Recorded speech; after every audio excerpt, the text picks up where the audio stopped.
Just tuned into another episode of Real Talk with Ben on the Invisible Ladder.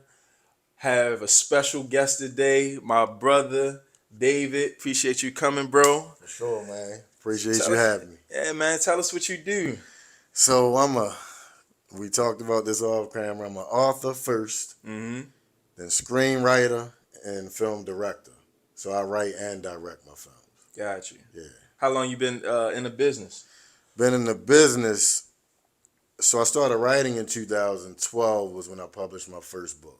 Got And film, I got into film. I produced my first film in 2018. you. Mm-hmm. Yep. Okay. So I'm gonna rewind a little bit. What led you? Like, what was coming up? Like, how did you transition from growing up into the? Yeah, we gonna backtrack. All right, a so little. we're gonna start from the beginning. Yeah. So growing up, I was an athlete. I Okay. was a football player. Mm-hmm. One of the top in Anne Arundel County. Got the articles to prove it. Top Okay. high school prospect, yeah. All right. And so football was my first love. I was a basketball player too. And then, so just an athlete. Played football, basketball, and lacrosse. Mm-hmm. But growing up, my dad had me in the sports heavy. And I think the funny thing, though, is my uncle reminded me around 12, he showed me his camcorder. Now I think I'm a good amount older than you. I feel because I don't know. A lot of people think I'm younger. I'm 35. yeah, I got you by 10 years. All right, that's cool. Yeah, It's I'm still 45. young though. Yeah, thank you, Still man. young. But so back in the day, you still old enough to remember Right. the big camcorders. Right, You for put sure. the VHS in Yeah. and sit them on your shoulder. Right. And then there was the tapes. And so he had one of those. And for some reason, I ended up kind of taking it from him, shooting little movies with my cousins and my brother, and would show them at holidays. Right. Then fast forward, okay, so that's kind of, you thinking as just a hobby or Right. something that you were into. And then, like I said, I'm still playing sports. Then after school, messed up in school. Parents got divorced, messed up with some grades in school. So then when I went to the schools that were trying to recruit me, they telling me I got to go to community college first. Mm. And then that was when my whole football hopes just kind of like went down the drain. Got into the street a little bit because Right. I wanted money right away. And then when I look back on it, I probably wish I would have went through with it and did the semester at community college and did what I had to do to get my Right. GPA up. But I didn't. Then I started working. So I'm working and doing some things I shouldn't. But I ended up getting a job with a car dealership. Okay. And the reason I bring up the cars because car business is pretty much what I've been doing my whole adult life since I was 19. Mm-hmm. And one day, I was at the dealership because me and my buddy had an independent dealership together. This around 2009 or 10. I was talking to my homegirl on the phone, and we doing well. We got the top independent dealership in the area. And I was like, there's something more I'm supposed to be doing. Right. I just had this feeling come over me. Mm-hmm. And then it didn't leave. So she was trying to help me figure it out. And I was saying, I was like, I'm popular. Maybe it's something. And people like me. I'm a likable guy. So maybe it's something involving counseling. And my grandfather was a pastor. So she said, maybe it's pastor. And I said, nah. Well, Lord, I'm not as clean. You know what I mean? But I'm a spiritual guy. But just saying, I knew the pastoring wasn't it. Right. Even though some people that's probably watching, they still swear I'm so much like my grandfather. Mm-hmm. But I just knew it was something touching people. That was the only feeling that I was strong and sure about. It's crazy how you just feel that internally. I mean, this is out the blue. I'm in the car business at this time. I'm married. I'm just doing my thing, making money, but I just had that feeling. And then shortly after, I got like this movie idea. Right. Now, I knew nothing about writing, film, anything. I was like, how can you pitch an idea? Start looking it up. It was like, write a premise. So I wrote it, and I would let my customers read it while they were waiting to do finance, get their cars financed. And they were into it. It's only like 2 pages. Right. And it was just like kind of a little synopsis of the story. And I was like, okay. I was liking the reaction a little bit. Right. You know what I mean? Right. I'm like, but we still had a dealership. And shortly after, BET had a film competition. So my light bulb went off like, I might as well do this short film competition with this The little, script that little you wrote. script that I Right, had. right. Let me learn the synopsis. Let me learn how to write a script, the format. Mm-hmm. And so I did that. I learned about Final Draft. And so this is all self-taught too, where I'm at too. Okay. But it's information out here. People Right. just don't like to read. And, Right. and I search. call that YouTube University. Yes, Be on there I all said day I'm long. gonna write a book one day Right. called YouTube University. Mm-hmm. So it's funny you said that, but yeah, and just researching and Google and just how you write a script and learn the format. I wrote that, and I just invited all my friends and stuff because I didn't know actors at the time to the house. I said, "Yo, we're gonna do this short film. We're gonna do this competition," and everybody was laughing. Cause I always had people over the house. Right. We drinking, we eating. They like, Right. yo, get what you Stop, on? right. What you, Spike Lee? I mean, getting all this stuff, right? I said, no, I'm telling y'all it's good. Just trust me. I'm like, Naya, you gonna be Keisha. And I'm telling everybody what parts to read, and I'll pass it around. Right. So I said, we gonna read it, and we gonna do the short film, man. They read the script. They gave me a round of applause at the end. Okay. And then now they got all these, they can see it a little bit. Right, like, right. What could be a play? And like, it seemed like, man, it wasn't a month later, we lost the dealership. Oh, man. Because I was going to fund it with the dealership. I'm going to pause you right there. Ain't it crazy how what looked like a disaster, God turned it into something because he redirected you. You know what I mean? Yeah, it's crazy. It's crazy. No, you are so on point. I see that now. Right. Then I'm like, now I'm just devastated. I'm not even seeing it that clearly. Mm-hmm. But now when I look back, I had that feeling internally first. Right. That I needed to do something different. Mm-hmm. Then I got touched with being inspired to write. Right. Look how this was leading me to it. Right. And then I lost the dealership. Right. It's like, yo, I'm going to take all this away. I am truly redirecting you here. Right. They say God doesn't place a desire in you that he doesn't intend to fulfill. Right. If you have the desire to do something, it's because it can be exactly. It can come to pass. So when people read that scripture, like it'll be he'll give you the desires of your heart. It's because he give you those desires. Right. Like he plans to fulfill it. You just got to move. Mm-hmm. That's the part. Sometimes people get the feeling and don't move. Faith without action exactly. is dead. Right. And so, man, you ready to get me? I'm like thinking back, tripping off it because it's amazing to me. Right. Because all I knew was the car business. I thought I was going to be doing it the rest of my life. Finally got to the point where I was out of the franchises and doing my own thing. Right. And then it's just like my buddy hit me one day. I'm seeing trucks pull up. I'm like, what's going on? He like, yeah, we getting these cars repoed. The funds messed up. I'm like, what? That's crazy. And so, that night they take the cars. And so now my little dreams of the short film is gone because now we trying to recoup some of this money from the dealership. We repoing cars. We did buy here, pay here. So my focus was that. But during that time, Steve Harvey Think Like a Man was out. Mm-hmm. And I used to like hear women talking about it. And I was just like, yo, this is not really giving y'all like the real on how men are. This is more like it's like crazy you say that, guy. Yeah, like it's more like your uncle or your pops talking to you about what you should want, but it's not explaining men. I said, you know what? I said, yo, it need to be a book out, just the raw talking about men. Like if women were watching the Discovery Channel about men. Man, you know what I mean? Listen. And so they could take the emotion out and just watch the creature. He likes this. This makes him feel that way. And so I said, you know what? And I said, that book would be painful for women to read. When I did my very first podcast, it was called How Divorce Made Me Rich. Okay.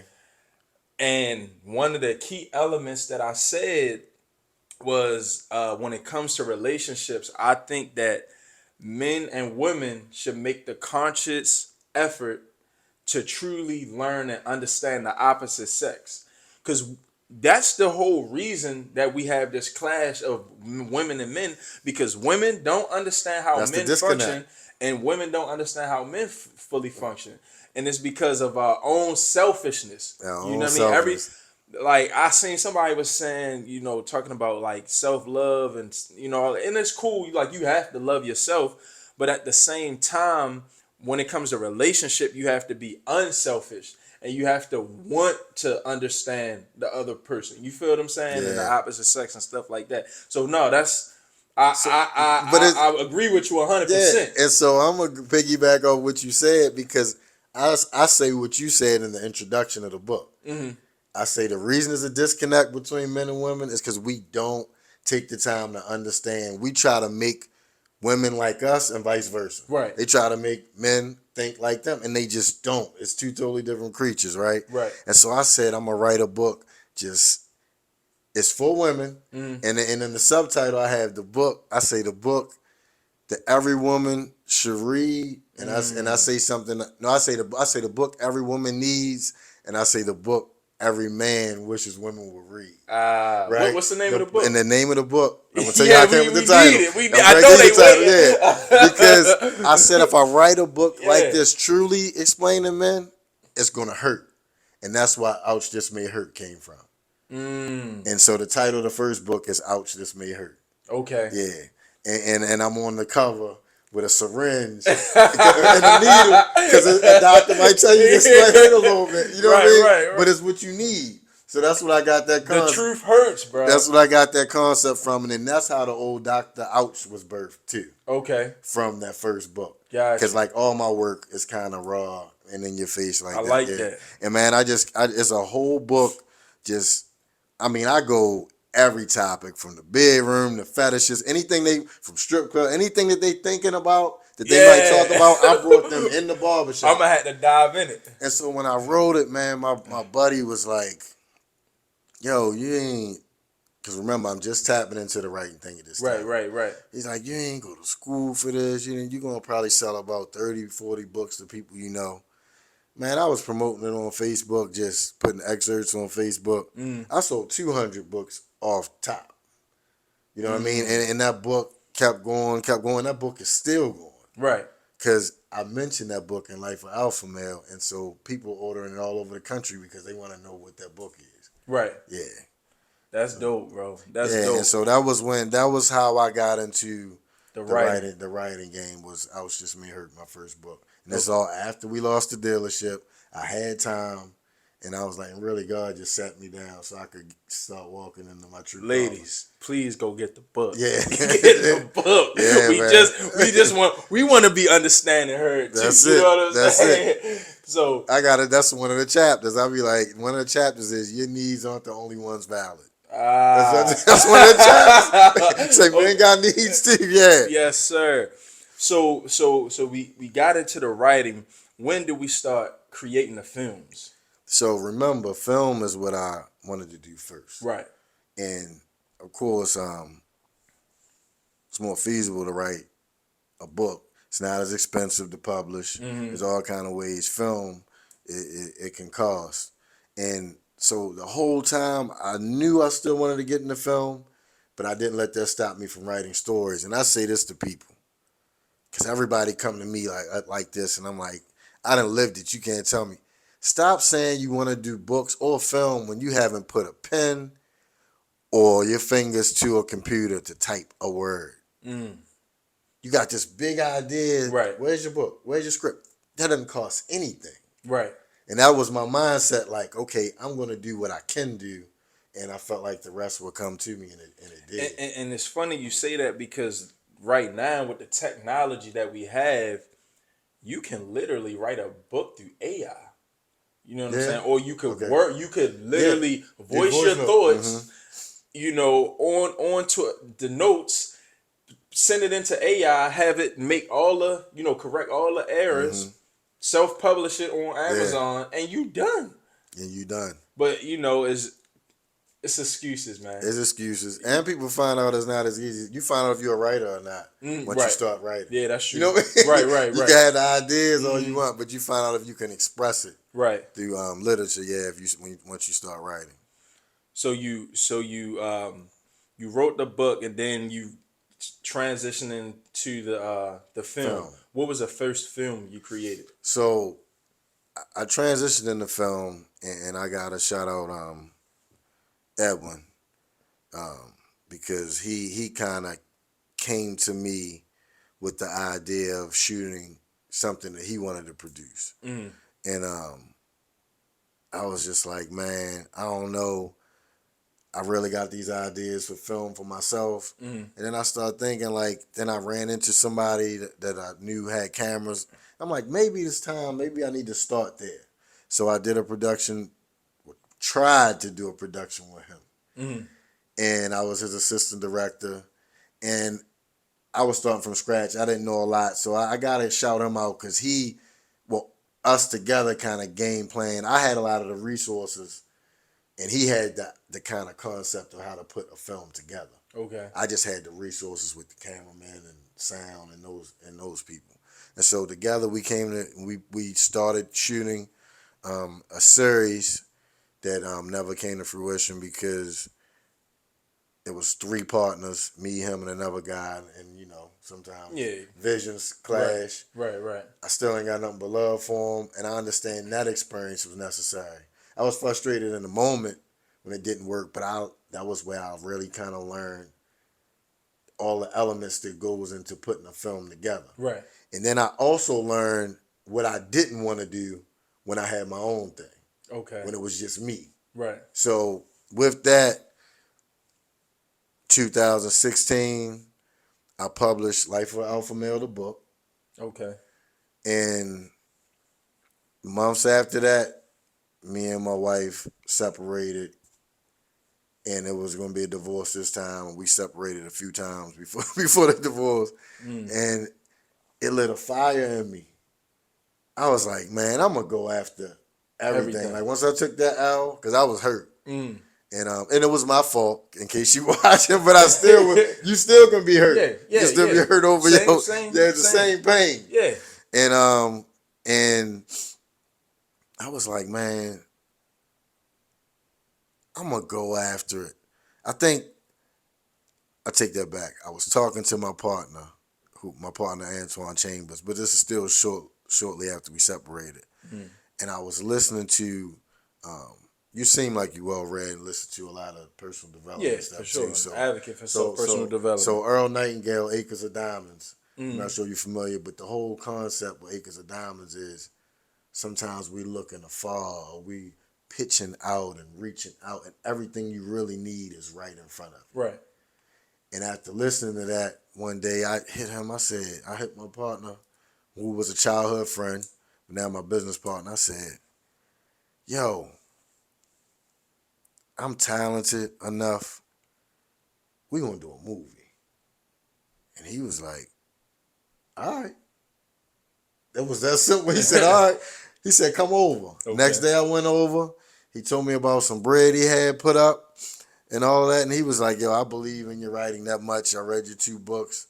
And I saw what happened to you, which I haven't talked about a lot on camera because this probably be one of the few times I do. I pitched a script in between working with that guy on that production to a competition. This is right before I decided to do the movie thing myself, start my own production company. Pitched the script, and a year and a half later, that show comes out on TV with the family name I used, the whole concept around race and all the show Blackish. Dang. Yeah, you can Google it. You'll see my name attached to that show because the lawsuit happened. Of course, my money wasn't long enough to fight with them, but I had lawyers pick it up. Every lawyer I talked to wanted to pick it up once they saw my pilot episode versus their pilot episode. And so, but again, that's another redirection because if it wasn't for that, I would have never even thought to do my own production company. Right. And that's when I got with Antoine. He said we can do film, that he was going to partner with me, and we just started putting it together. This was like 2017. No, late 2016, going into 2017. And we started shooting my first film, Walk in My Shoes. Yeah. What was that film about? Walk in My Shoes was about a couple. Your whole point, that men and women don't understand each other. Okay. That's why it's called Walk in My Shoes. They go see this counselor, Dr. Ouch. Okay. They go see this counselor, and he does this. He says the only way he'll counsel them if they willing to do this mentality switch. So he had somebody You on the going staff. crazy with the Yeah, so he concept. had somebody, because that's why Will Smith and them stole that Blackish script from me. I'm nice with the concepts, because I wrote that in 2 days. But yeah, so I had to walk in my shoes. I said, what if you could go to see this doctor, and this couple goes to see the doctor. He convinces them to do this mentality switch. So the whole time he's counseling them, she's thinking, acting like a man, and he's thinking, feeling, acting like a woman. That's And crazy. as a romantic comedy, Right. because they start to understand each other's needs better once they feeling what it's like to be the opposite sex. Yeah. Man, y'all got it. And where can Walk in my viewers- shoes. Where can they view it at? They can go see Walk in My Shoes on Tubi right now. I mean, he dropping crazy concepts. Listen, I'm gonna go binge them. I'm gonna go man. binge all of them. Yeah. That's what's up. So you dropped the first one. How successful was? What was the bite? The feedback you got on that one? I'm gonna say the first one, that was my baby. That was, and the thing about it is, like, you'll see production, like the concept was there, the story was there, even my actors bought it. That was my first film. Production wise, it's solid, but you can see flaws. Okay. Like, you can see the difference in cameras. Because my camera crew, I might have 3 dudes one day. Because I didn't understand, like, yo, you got to shoot with all the same cameras. Right, you know, right. I thought they just had to be good cameras. Right. Nah, you can still tell if they not matching. Okay. So that would be that was my only gripe, but it did numbers. We had the first deal. It was the first independent film to get picked up at Hoyts, Cinema 14. Okay. They've never dealt with independents before me. And we ran it there. We did a premiere, sold out 360 people, and then did probably 15 screeners there. And people don't do that. They might have a premiere and that's it. Because it was so popular. That's how and then my distributor ended up picking it up. And it did well on Tubi for the first year that it was on there. All right. So I had moderate success, but I had a home run with the second one. Yeah. So let's talk about the second one, because that's the one that really captured my attention when I went to your social media. Okay. What is the title of it? Life, for the viewers. Life of an Alpha Male. Okay. All right. So we gonna pause right there, because just the title alone, right? Life of an Alpha Male. What do you consider an alpha male? Okay, so we're gonna talk about the film. Okay, all right. Yeah, we can talk about it. So in the film, this is how I describe the alpha male, because Life of an Alpha Male was a book first. Okay. It was an erotic novel, because I wanted to show the alpha male's dating life walk. And I'm talking about, like, the natural born guy that has this dominance, that has this it factor, and it has this attraction. I wanted to show how his dating life is the gift and the curse of it, because it's a draw, it's a magnetism to this guy. And I felt like they showed the ugly duckling, they did the How to Be a Player. You've seen all different relationships, but I've never seen on screen the walk of this guy with this magnetism that's not playing games, but just his presence and his dominance is a draw and attractive women. He doesn't have to try hard. It's kind of like he lives the life of a woman as far as options and attraction, like the things that men do to get women, and it's kind of effortless for him. Gotcha. And this is based on true events. No, yeah, because there are, and like, it seemed like something that I was exaggerating or making up, except for once this story hit, I started seeing people all over the country. Like, I know guys like that. I could definitely, You know what I mean? I can agree with you when it comes to that it factor. Yeah. And honestly, I feel like men must become alpha if they want to have the pinnacle of success when it comes to women. Now, I'm not gonna lie, and I feel like there's a very small percentage of men that have it. Oh yeah, for sure. And that's what I talk about in the book and the film. Right. I'm gonna touch on that. That naturally have it, for sure. Yeah, that naturally have it. For sure. Other than that, you have to go through something, right? a traumatic situation or something that builds that character or makes you, more masculine, more tough, or you have to have a mentor that can teach you this information. I'm not gonna lie, I feel like I definitely was that the beta male, but it took, for me going through the divorce and going through the some of the toxicity in the relationships in order for me to become this person to now have that it factor where you go from unconscious to conscious, but then unconsciously doing the things unconscious that competence. competent. There That's we go. it. Yeah, I could get unconscious competent. I can speak that language. Yeah. What you said, personal development. Going to that point where now you no longer have to think about these things. You just show up in a certain way, and then women respond to the way you show up. I always feel like as a man, talking. I gotta I get up. always You feel, talking. I always feel like as a man that it's really us showing up as that leader. You feel what I'm saying? And yes, I'm not saying that women shouldn't take accountability for the things that they do, because everybody got to be accountability for the things that they do wrong.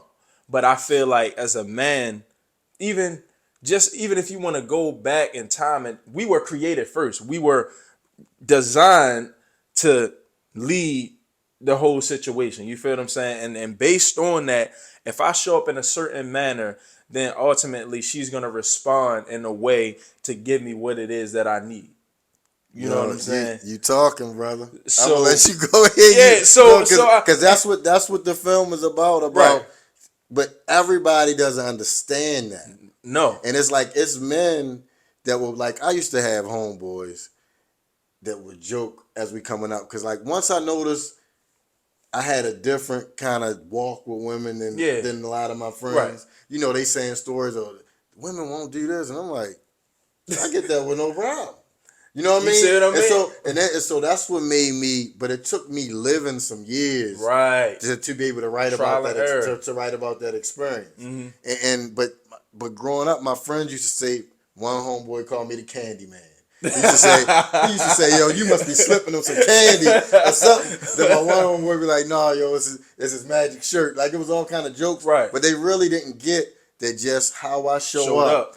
Women respond to me a certain kind of way. So, like, I know, like, a lot of, like, what's in the books we talked about offline, I do those things naturally. Right. Like, as far as the attention, that's just me. You became unconscious competent. But that's just me. But I started realizing, like you said, everybody's not like that. And so I was like, yo, getting these results, I'm a write a story about, because the reason I say it's a gift and a curse to it, because if you don't handle it responsibly and you are married or have a lady, you can just count on your marriage is going to end, because you too busy, you not even mature enough and disciplined enough to fight off what's constantly coming. Right. What's constantly coming. Facts. And when I say constantly, in situations that aren't even appropriate.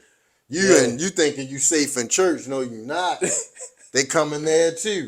Because, like you said, that thing you have about you, that's why I call it in the film an it fact, makes women become respond. magnetic.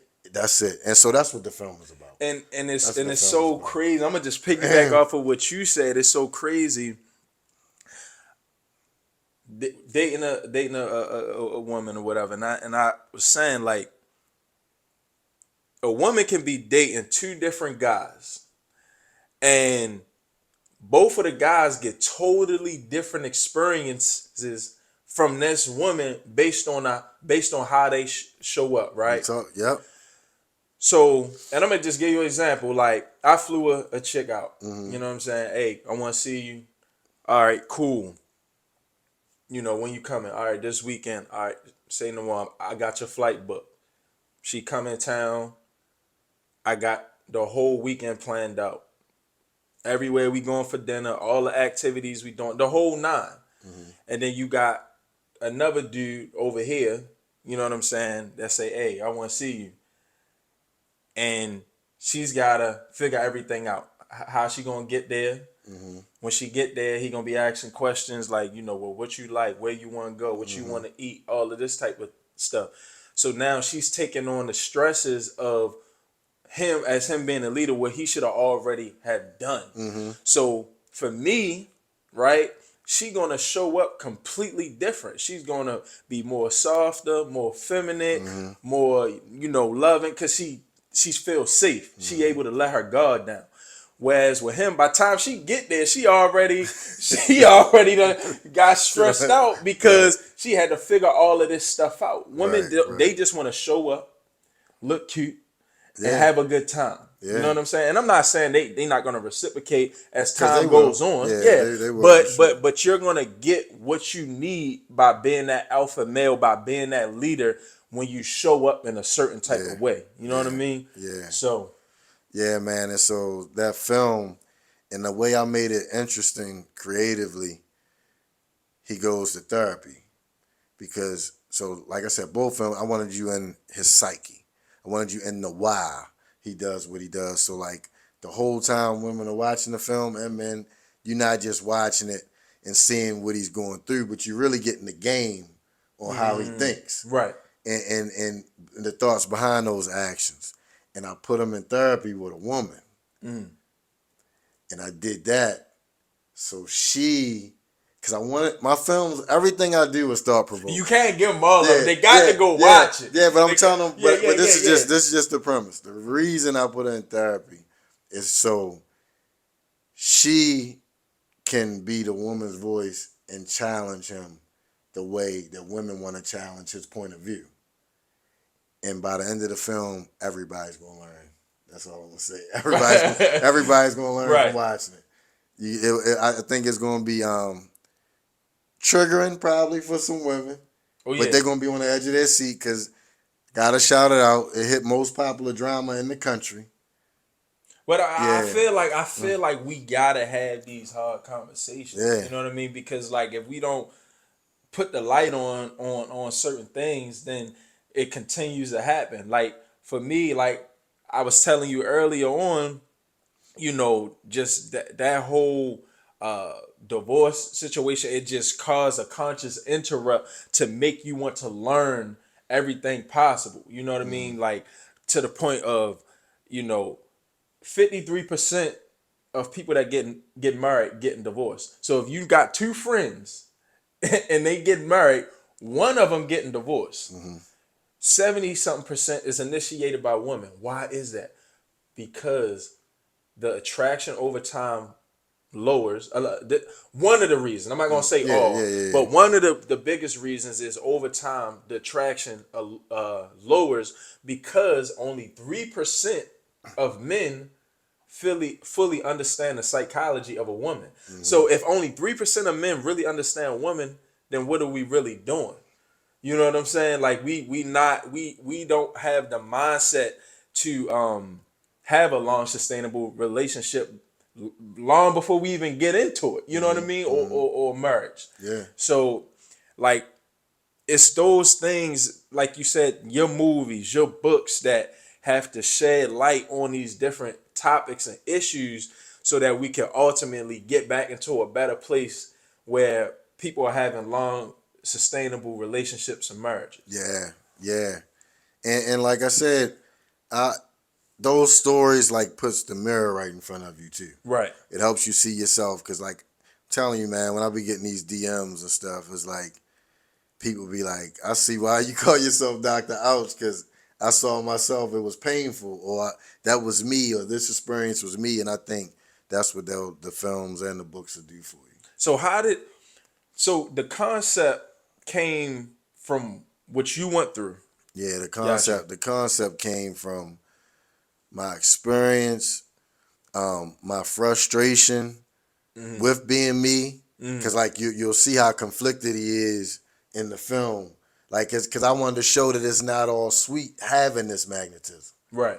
It's a lot of fun, but it could cause you a lot of pain too. Like I said, depending on how you handling that, and I just decided to make a story out of it, and I didn't know how people would receive it. Like because like initially you hear the concept. Plus, I titled it Life of Alpha Male because I just knew that title makes you look. Yeah, it does. You know Like, what I and mean? that every time when I would go on, Yeah. when I first met you, I would go on Instagram and I Yeah. would see your profile pic. I'm Yeah. like, damn, like it just grabs your attention. Yeah, You know what I I mean? knew that title. That was just to draw you in, and it's Definitely. like then it's like, all right, let's talk about it. Right. Let's talk about it, not just in that the name or the misconceptions you might have of it. Let's really explore it. And Ouch Just May Hurt. I say I wrote that book from an alpha male perspective, and then Life of an Alpha Male is the story I created from it. Yeah, and I'm telling you, man, my stories take you for a ride. Y'all gotta go out and get it. And I do want to say something because I was just thinking about the statement that I made in terms of the way an alpha male shows up. Kind of want to backtrack. Now, some men would argue, well, I'm not doing that. I'm not flying no chick out, or you know what I'm saying, whatever the case may be. Well, the thing is, you're never gonna get her to show up the way you want in a full feminine essence if you're not fully masculine.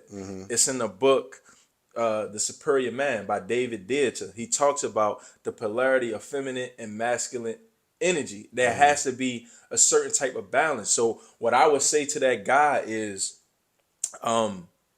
continue to work on yourself, because obviously you're not there. You don't need to be even focusing on no woman. You feel what I'm saying? Work on yourself harder than you do your job. Yeah, man. if you can't do certain things, bro, because like it's just it has to be that type of balance. You know what I'm saying? And take the time to understand women. Right. Like I said, because I talk about that. You said that, but I talk about that in the film. Like that's one of the strengths of the alpha male is that he understands women. Right. And so that's that right So there. so just with that alone, they're gonna automatically gravitate to you because they like, damn, you know, he stay calm and when I talk to him, he don't get all bent out of shape. He don't, got it. You know what I'm saying? You got it. So these are the things that dudes don't know. Like a chick might say something, but you gotta read between the lines because women don't always say what they want. The emotion. Yeah. There's a lot of men illiterate though, brother. They can't read. You gotta between, read. They can't read. They can't read between those she lines. just want to be heard and understood. Yeah. Like, so it's up to you to stay in your masculine frame to be able to de-escalate the situation and make her feel heard or understood. A lot of times when women come to you and they say certain things, sometimes they don't even want your advice. They just want you to listen. Then after they finish venting, they like, damn, I feel better. Yeah. You know what I'm saying? Like, yeah. So, but this is the knowledge that has to be learned. Yeah, it has to be learned, but I'm gonna tell you, I've seen some people that can read, they can experience it. And they still don't get it, and they trying to figure out why does she respond to you that way and not me? Like for example, I'm gonna give a quick example because like I like to stay quiet sometimes. Like I'm not one of those people that just like sometimes if it's a subject. There's always that guy or man or woman that has to insert his opinion, even when it's not asked, if they feel like people a little off. Right. Talking. So me, I'm like, I'll lay back. As long as you're not asking me, y'all can have all that crazy talk you want. I don't even have to make sense to me. I'm just like, y'all tripping. I like sip my drink and do what I'm doing. Right. My buddy, he with his girl. And I'm watching, I see how he's just not comprehending what she's saying. Right. And he wasn't reading between the lines. Yeah.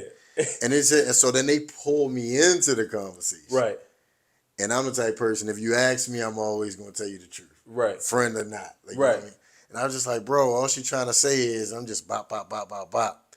So then next thing you know, and I'm not, of course, she like my sister. Right. She started talking to me. And she's like, yeah. And then so we was going back and forth. He went off. And he was like, you hanging on his every word. You hanging on his... And like, but that response was from the guy that doesn't get it versus the guy that get it. And me getting it was agitating him. because she naturally, she's not attracted to me in that way. Right. But she naturally was responding, like we talked about responding to me because that thing of me understanding. She wanted to be understood. Yeah, the understanding had her like, right. Somebody get me. Somebody get me. Into it. Right. And so, but that works. And so just imagine when you just, in general, just around women casually, and all of these men are missing. And you the one dude. And you chilling, and then you just say one line that hit them, and now all of a sudden you're interested. Yeah. Hey, all of y'all, I don't know what y'all talking about, but I want to hear what he got to say again. Bruh. You understand what I'm saying? I know, because 3 years. Yeah, I told you. Before we we even started the interview, 3 years, bro, just absorbing this information. So it's automatic now. Yeah, man. People don't get how valuable that is. Bro, the book, only 3% men know this. Yeah. 3%. So it's like now you put yourself in a position where it's like there is no competition. There is none, because I say that it doesn't matter how much money he got. It doesn't matter what kind of car he drive. It don't matter how fresh he get. I'm gonna be the one. You're still intriguing to her. That is intriguing to her because I fully understand, right? And he gonna be the one. His downfall is it'll last. You know, she'll be attracted at the beginning, but after a while, it's gonna be over. You know what I'm saying? So I feel good about the information. It feel good walking out knowing that, right? But and then now you just on this frequency and you got this energy with you, and it's just like you don't even have to say nothing. And they like, who is that? Facts. You know what I mean? Facts. It's just how it goes, but it's like you said, there's only few that understand that. Yeah. So what's in the future for David? What, like, are we working on any new projects at the moment? What's in the future? Yeah. So I'm gonna be casting soon, probably next month. The movie Programmed. And Programmed is out of my box. It's not the relationship genre, but it's a drama. And I say that this is my most creative piece and will be my most impactful piece to date. Okay. It's special. It is so special. I don't want to give away. I don't even want to give away what that concept is, because I'm calling it. I don't even want somebody to try to run with it. Right. I don't until I start casting and really get out, because it's that original. It is so original and dope. I'm gonna just say this. Be careful with it now. Because I'm trying to think how to say it. You gotta say it if you don't want to. I'm gonna just say this. It's about us. Okay. When I say program, when I say us, I mean my people. That's general. Yeah. We can rock. But it's still a very diverse cast. It involves everybody, but it's deep, yo. It's deep. Program. In my mind, based off of the title, you think I can kind of, and we'll talk about it. Yeah, we can talk about it off camera. But so when can we expect that project to hit the screen? I think it probably won't. If we go on schedule, it's probably gonna drop sometime late next year. Okay. Yeah. Okay. Yeah. So and that's me when everything's complete, cast and film and post production, all that. Because I take my time. That's one thing about a film. I do not rush just to get a film out. It's got to be right. Right. Actors got to be right, and like especially you should see growth in every film anyway. Right. And the way we did, excuse me, I told you about the production and Walk in My Shoes. Life of Alpha Male is a blockbuster. It's solid. Yeah, okay. Yeah, cinematography, cameras, everything match, sound everything, good. Yeah, soundtrack, you did it right. Soundtrack good. Like like people when they was watching, people hit me like, "Oh, this is a real movie." I'm like, "Yeah, we should be growing from project," because my pen always been there. Right. It's just you learn the production game. You know what I mean? And it's just, as a team, I feel like my team is strong. Shout out to Wiseman Productions. My team has grown and is real strong. Okay. So where can everybody find you? Like if they want to, anybody want to get in contact with you, anybody want to watch them? I know we said Tubi, but is there any other, as far as like books, where can people, purchase the products, look at the movies, contact you if they need it? Yeah, so you can go to my IG, dr.ouch. Like I said, Dr. Ouch is my pen name. So IG is dr.ouch. My Facebook is David Lloyd Marcus. And my website for my books is dr-ouch. Okay. Yeah. And And, you can see all my books. I have 4 books, and the links and 5 everything published. on The link, there. yep, Okay, yeah. cool. And you can go on Amazon if you're an ebook reader and just type my name. You'll see all my books. David Lloyd Marcus. Okay, cool. Closing out, I always ask, any words of advice just in general or any aspiring authors, movie producers, what would you say to that person that has the dream, like you once had prior to you getting involved in a business? I would say, and I use this Chris Rock analogy because it is so true. I'm gonna end with that, but don't worry about the how. That's what I tell people. Like, you had the idea, the how is like gonna be your roadblocks because you start thinking about, well, I don't have this and I don't have that. Do what you can do, and everything else does come, and the people that you need will come. And I'm gonna say the Chris Rock analogy. He said when I was walking and hitchhiking, my car was broke down. I'm holding my thumb up, and he said cars just riding by, riding by, riding by. He said when I got behind and I started pushing my own car, everybody started getting out, trying to get behind and help. So when people see you moving and pushing your own I car, like that. you know what I'm Right, saying? right, right. Then people start wanting to get behind it. That's attractive. You know what I mean? It's Right. like, and it's just true. And I'm living proof of it because when I look back, I'm saying don't worry about how, I guess if I really thought about it, but I don't even know how I came across all of the people that's a part of my team, how I met Ben. You know what I mean? Right, Like, right. but the things when I started moving in my purpose and all of the people that I need that Started fulfill that connecting. start connecting and just come across your path. So that's true. It's like magic. So look, man, I appreciate you, spending time to come on the Invisible Ladder, just telling your story. Definitely looking forward to more books, more movies. Um, Appreciate you guys tuning in. Real Talk Ben. Peace. Yes, sir.